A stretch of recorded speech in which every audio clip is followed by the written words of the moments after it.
19조 모든 국민은 양심의 자유를 가진다. 이 양심이 뭐냐? 어떤 일에 옳고 그름을 판단함에 있어 그렇게 행동하지 않고선 자신의 인격적 존재 가치가 파멸되고 말 것이라는 강력하고 진지한 마음의 소리. 많이 들어봤죠, 여러분? 또 세계관, 인생관, 종교, 주의, 신조까지 포함하는 사회적 양심으로 설명하는 양심도 포함돼요. 아시겠죠? 그래서 양심이라는 건 우리 헌법에 별도의 사상의 자유 규정이 없죠. 이 양심에 다 포섭이 돼요. 세계관, 인생관, 주의, 신조가 뭐예요? 바로 그게 사상이잖아. 여러분의 세계관이 뭡니까? 여러분의 인생관이 뭐예요? 그게 여러분의 바로 사상이야. 여러분의 가치 체계고요. 그건 딱 유명한 사상가처럼 여러분이 논리적으로 정리되어 있지는 않지만 여러분들은 나름대로 세계관을 가지고 있어. 그래서 우리 헌재가 뭐라 그랬죠? 그게 지극히 주관적이고 개인적이다 그랬어요. 그게 이제 일반인의 보통인들의 가치 체계와 꼭 같을 필요가 없다는 거예요. 아시겠죠? 그게 어떠한 세계관, 인생관, 종교관에 기초하고 있는 것과 관계없이 모든 내용의 양심상 결정이 양심의 자유로서 보장된다는 거잖아요. 보장될 수 없다 그런 식으로 해서 맨날 나오죠. 그래서 양심의 개념은 굉장히 넓게 봐요. 다만 그게 행동으로 옮겨졌을 때 법질서와 충돌할 때 그때 이제 규제가 되는 건 별개의 문제야. 아시겠죠? 양심적 배영법가 그런 거였어요. 자신의 양심상 결정을 행동으로 옮기는 거예요. 그것도 어떻게 함으로써 부자하게 함으로써 입영을 해야 되는데 안 감으로써 자신의 양심을 실현하는 거야. 그래서 양심적 배영법은 부자하게 한 양심 실현이라는 거예요. 그것도 상대적 자유고 제한될 수 있다는 거죠. 과거에 그래서 처벌을 해왔죠. 그런데 판례가 진실한 깊고 확고한 신념에 기초한 병역 거부는 양심의 자유로서 보호된다. 오히려 대체복 문제를 마련하지 않는 거 그게 양심의 자유를 침해한다. 진실하고 깊고 확고한 그런 신념에 입각한 양심일 때, 양심적 병역 거부일 때 아시겠죠? 그런데 군대 가기 한 달 전에 저 오늘부터 여호와의 증인 됐습니다. 평화를 사랑해야죠. 양심적 이유로 병역을 거부하겠습니다. 그건 인정 안 된다 이거예요. 한 달 전에 비로소 개종하고 그걸 깊고 확고한 신념이라고 보기는 어렵다. 그건 상식적으로 봐도 그렇지. 너 군대 가기 싫어서 그런 거 아니야? 너는 감옥으로 가라. 오히려 지금도 처벌하고 있어요. 그러니까 여러분 오해하지 말아야 되는 게 이제 그러니까 헌법은 이제 한 줄 한 줄 간단하잖아요. 근데 관련 판례는 되게 많은 거 알잖아요, 여러분들이. 그 판례들을 이제 쭉 이제 체크를 해야 되는 거죠. 양심의 자유 침해를 인정한 판례하면 딱 세 개가 떠올라야 되는 거예요. 사제 광고 강제 사건, 심할서. 심할서도 그게 사제문, 단순히 사건의 경과를 쿨하게 쓰는 게 아니라 반성해라 사죄하는 사제문 형태일 때 그게 양심 왜곡 굴죄라는 거예요.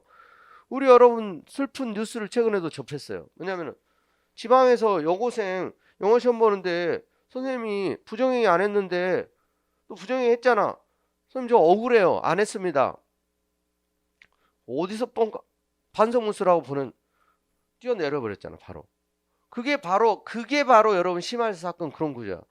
그게 바로 반성하라는 거야. 자기는 잘못이 없는데 그냥 억지로 강요하는 거잖아요. 그게 양심 왜곡 굴절이다. 얼마나 억울하면 그런 극단적인 선택하겠어요. 그렇게 하지 말라는 거예요. 그렇게 억지로 반성하게 하고 사죄하게 하고 그게 양심 왜곡 굴절이다. 아시겠죠? 그러니까 그런 경우는 억울한 거예요. 실제로. 그러니까 팩트 체크를 잘 해보고 그리고 이제 정말 오해가 없는지 그러니까 예민한 그러니까 그건 어른들도 마찬가지예요. 어른들도 자기 잘못 안 했는데 너 잘못했잖아. 무릎 꿇어. 이게 어디서 그러면 이제 사람들 맛이 가는 거예요. 돈도 필요 없다. 나는 잘못 없다. 그래서 이제 아무리 갑의 지위를 슈퍼 갑의 지위를 가지고 있어도 막 그런 부분으로 억지로 그래서 신앙도 그래서 마찬가지예요. 이런 게 그러니까 예민한 문제. 목숨을 거는 거예요. 그러니까 그런 분을 잘못 건드렸다가는 그래서 소수자의 양심, 소수자의 인격도 최대한 존중해야 된다. 사죄 광고 자발적으로 하는 건 괜찮아요. 자발적으로 사죄하는 거는 진심 어린 내가 잘못해가지고 하는 거는.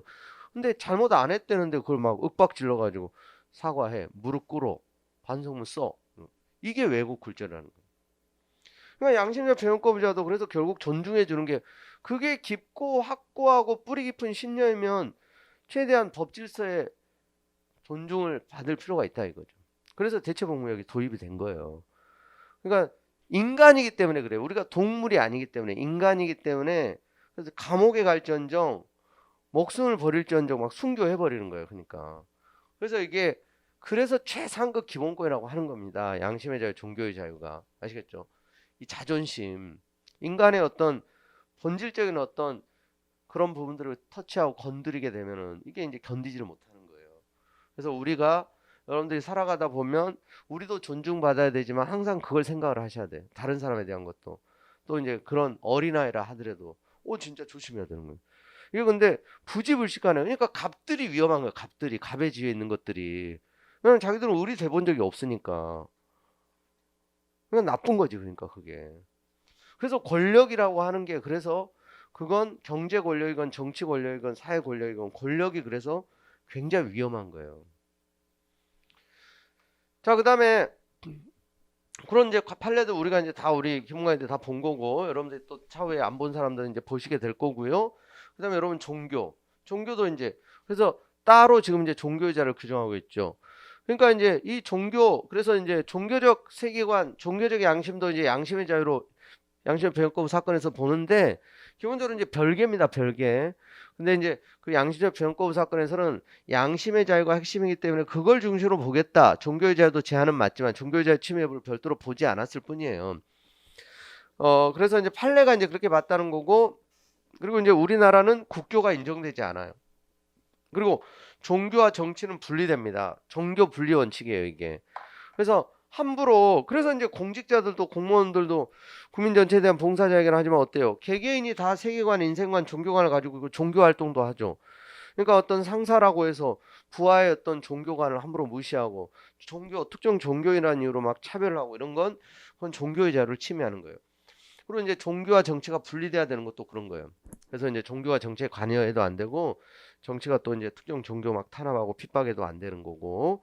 근데 크리스마스 석가탄신 공휴일제라든가 일요일 날 뭐 시험 보고 이런 것들은 특정 종교를 뭐 우대하고 차별하고 종교의 자유를 침해하는 건 아니다.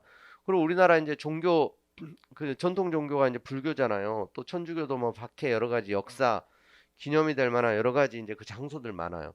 그런 지역에 또 문화재 국가가 이제 지원하는 거는 그런 게 이제 문화국가 원리를 구현하는 거지. 그게 종교 분리 원칙에 위배되는 건 아니라는 거고요. 그다음에 21조 모든 국민은 언론 출판의 자유와 집회 결사의 자유를 가진다. 여러분 이제 언론 출판 집회 결사의 자유 이걸 합쳐가지고 뭐예요? 표현의 자유라고 하죠. 표현의 자유. 그래서 언론 출판의 자유가 개인적 표현의 자유, 집회 결사의 자유가 집단적 표현의 자유예요. 아시겠죠? 그래서 이제 이것도 민주주의 국가에서 너무너무 중요한 정치적 또 이제 표현 또 이제 의사 표출의 이제 수단이고 특히 집회 결사의 자는 소수자들의 기본권으로서도 중요한 의미가 있다. 왜냐하면 우리 이제 다수 또 이제 다수 세력 사회 기득권층은 이미 그들이 대중 매스 미디어를 장악하고 있어가지고 그들의 세계관이나 정책이나 가치는 이미 잘 반영되고 있어요. 그래서 소수자들이 집회를 통해서 또 이제 소수자들의 어떤 결사의 모임을 통해서 그들의 의견을 결집하고 또 영향력을 전파하는 데 있어서 중요한 의미가 있다고 보는 겁니다. 그래서 소수자를 위한 이런 권리들인 거예요. 그러니까 종교, 양심의 자유, 이런 집회 결사의 자유 같은 경우가. 그래서 이제 민주주의 국가의 다양한 가치, 생각들이 온전히 제대로 반영되지 못하는 부분들이 있기 때문에 이런 루트를 통해서 이제 표출이 되는 거고, 그게 또 이제 사회적인 어떤 공감대가 형성되면 또 정책으로 반영되고, 또 이제 제도로 채택이 되는 거죠. 자, 그다음에 이제 21조 2항 언론 출판에 대한 허가, 검열, 집회 결사에 대한 허가는 인정되지 아니한다. 여러분 허가, 검열, 금지 규정, 집회 결사 허가, 금지 규정 언제 처음 들어왔냐면 3차죠, 3차 개정 때. 그때 신설이 됐다가 7차 때 이게 삭제가 됐다가 이 현행 헌법에서 지금 이제 9차 때 부활을 한 거예요, 이게. 허가, 검열, 금지 규정.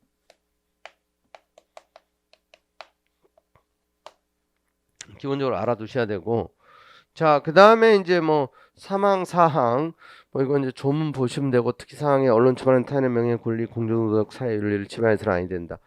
언론 출판인 타인의 명예나 권리를 침해한 때 피해자는 이에 대한 피해 배상을 청구할 수 있다. 즉 손해배상 청구할 수 있어요. 어떻게 보면 이게 이제 당연한 측면이기도 하지만 또 헌법적 근거도 있다는 걸 참고를 하시면 될 것 같고. 자, 그다음에 22조 모든 국민은 학문과 예술의 자유를 가진다. 자, 학문의 자유 따로, 예술의 자유 따로따로 있는 건데 이제 같은 조문에 위치하고 있습니다. 학문, 예술, 여러분들이 학자들은 아니지만 여러분들이 이제 아티스트, 예술가는 아니지만 우리 모든 국민이 누리는 거예요. 그래서 우리가 이제 뭐 학교 다닐 때만 공부하는 게 아니라 자기가 어떤 분야에 관심이 있어가지고, 그러니까 사실 굉장히 놀라운 게 보면 요즘에 이제 유튜버들도 그렇고 블로거, 카페 이런 거 보면 자기가 관심 있는 분야에 이제 좀 꽂혀가지고 거기에 이제 포스팅을 하고 글을 쓰고 또 책을 읽고 하다 보면 웬만한 전문가급의 그 지식이 지식과 이제 경험과 여러 가지 노하우를 가지고 있는 일반 시민들도 되게 많아요.